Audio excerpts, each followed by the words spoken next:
Hey there, tech enthusiasts. Welcome back to smarthome. Today, we're going to tackle a common issue faced by many Blink Doorbell users, resetting the device. Whether you're experiencing connectivity issues or simply need to start fresh, resetting your Blink Doorbell might be the solution you're looking for. So let's dive right in. Step 1. Preparation. Before we begin, make sure you have the necessary tools handy. You'll need a small pointed object like a paperclip or a pin. Once you have that, let's move on to the next step. Step 2. Locating the reset button. Now, let's locate the reset button on your Blink Doorbell.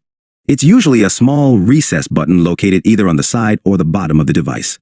Take a close look and find it before we proceed. Step 3. Resetting the doorbell. Once you've found the reset button, it's time to reset the doorbell.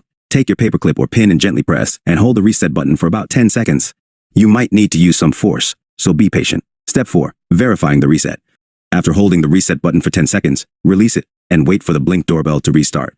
You'll know it's resetting when you see the LED light flashing.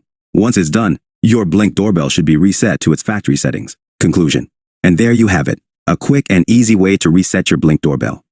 Remember, if you're still experiencing issues after resetting, don't hesitate to reach out to Blink customer support for further assistance. Thanks for watching, and happy doorbell troubleshooting.